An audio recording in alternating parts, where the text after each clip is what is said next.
Hello guys, today we will present the video about 10 commandments of computer ethics where grupo 1. Paculan, Baltazar, Gracioso, Manalo, Tambak, Claros. Enjoy the video. Good luck. Escenario 1. Habang nag-laptop si Tambak, nakaramdam siya bigla ng sakit sa tiyan. Ito naman ay paalis na siya. At nakita ng mga pakilamero na naka-open ang laptop ng kanilang kaibigan. At pinakalaman nila. At makikita natin na nagtatay sila na kung ano-ano. Pwedeng kalokohan. Diba? Mga masama.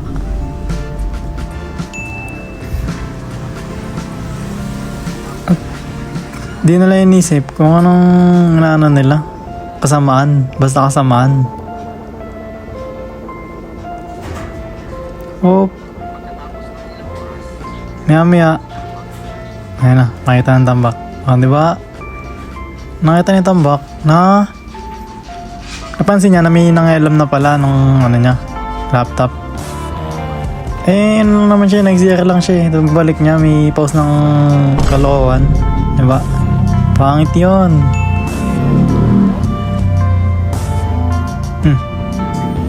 Alam ko na kung sino mga salarin ang pinuntahan niya. Kinumpronta niya itong mga lokong to. At nagsorry naman yung dalawa at nagbati na sila. Ayan na, bati na. Pero loko sila, masama pa din yun. Di na nila ulitin.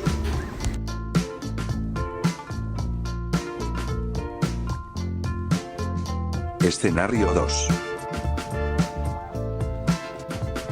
Dito makikita si Andrew na nagsuot ng mask at papunta sa isang tindahan para magpa-cash out.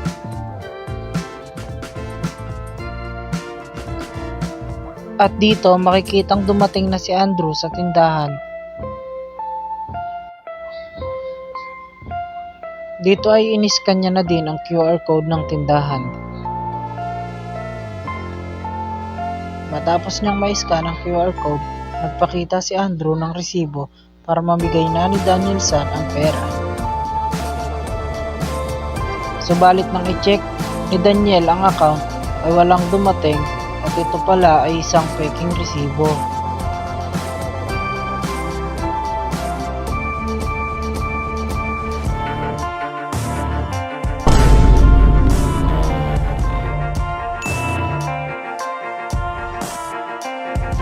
Resolution.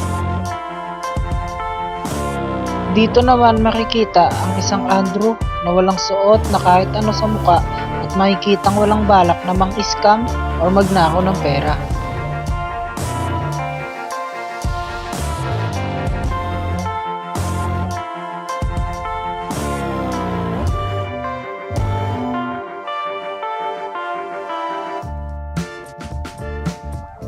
Escenario 3.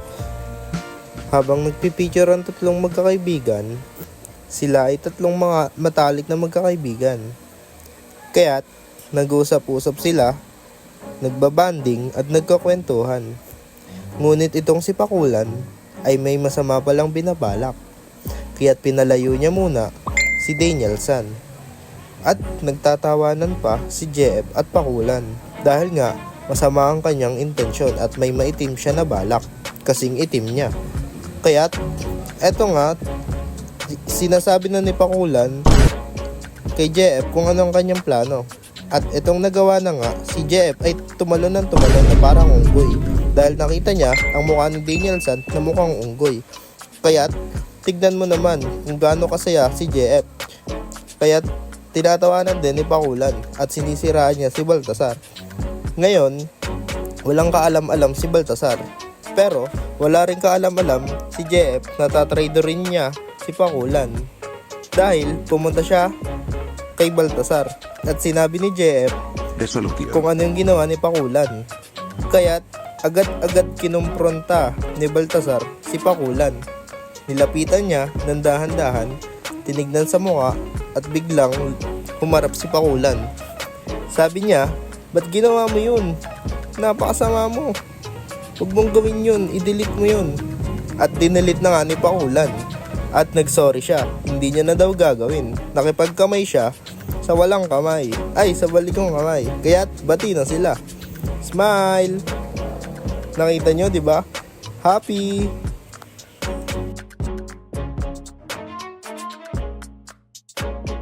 Escenario 4. Nandito na si Pakulan, ang bida ng senaryo na ito. Ang bida natin ay nakakita ng magandang laptop, kaya balak niya itong hiramin. Umupo na ang ating bida at kinamusta ang kanyang mga kaibigan. O diba, ang ganda ng laptop. Tinanong niya kung pwede itong hiramin at ito ay kanyang gagamitin. Ngumingiti na ang ating bida at kinakausap si Gracioso para makuha ang kanyang loob. Grabe, ang bilis mag-type. Isang tunay na IT. Niyaya ng debat sa SAR umalis si Gracioso.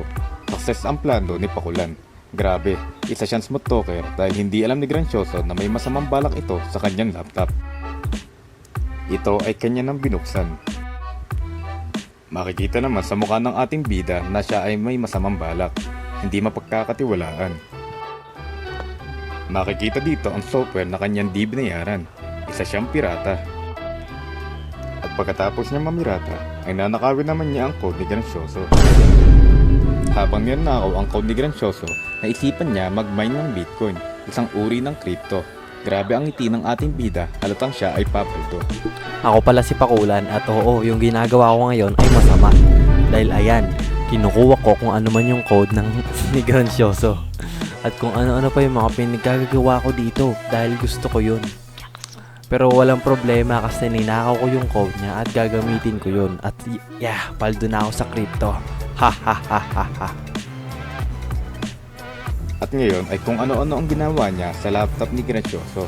Huwag natin itong pag-isip para family friendly ang ating video. Talagang kailangan na family friendly ang video. At yan na nga, nag-mine na ako ng Bitcoin kung makikita nyo. Nagsa-search pa ako.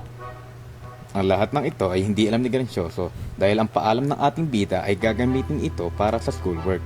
Tama, dinisib ko si Gracioso dahil siya isang poging nilalang. Shoutout sa'yo, Gracioso.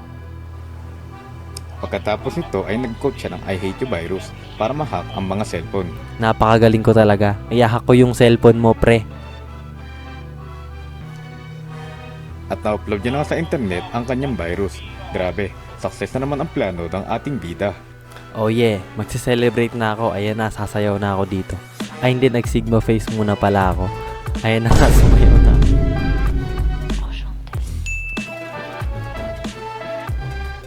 Pagtapos ko nga sumayaw, lumisa na ako.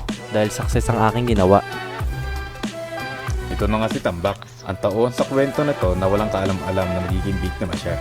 Nakita niya ang app ni Ricos at kanya itong dinaload. Hindi niya alam mahahack ang cellphone niya dahil dito. At yun na nga, na-open na nga ni Tambak. At ang pagkakaalam niya ay nahack na ang kanyang account. Wala na ang kanyang Gcash.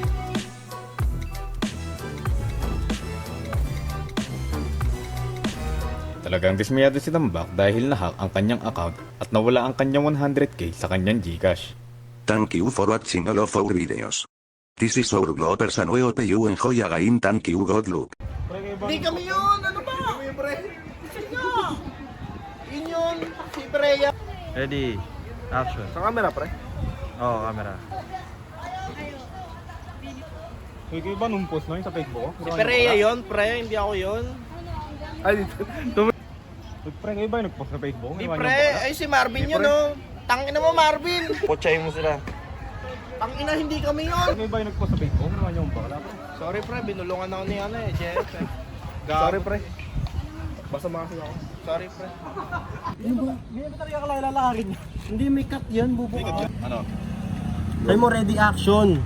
Ready action. 1, 2, 3. 1, 2, 3. Wait lang. Wait lang. Pag-wait ka 1, 2, 3, saka ka mag-action ha. Okay lang yung pre, kakat ko yan. Bloopers nga eh. Ayun na pa yung bloopers na yan eh. Pero tingin-tingin lang pare. Tingin nga lang, huwag ka tingin tanong. Tindahan yan. Ang tinda, bangkap.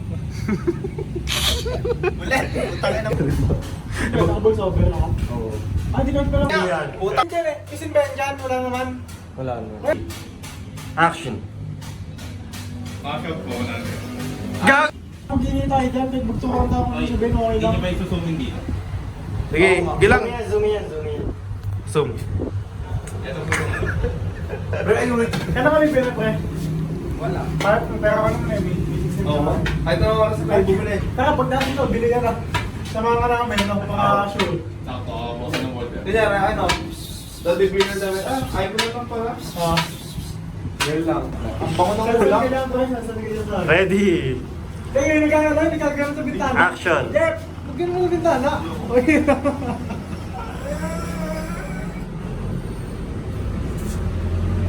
Ulit. Hindi nagpo-focus. Ready? Kita ko yung screen.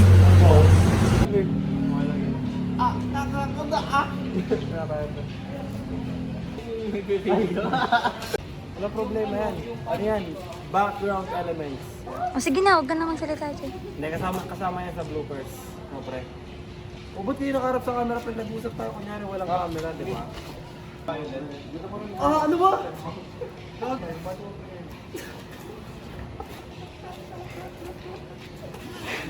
Nakakiti pa rin yan. Hindi na sabi ni Jeff na... Pre kasi! Sino pa nga ano na itong gawin to? No! Thank you! Walang pwede yung video. First to, pre.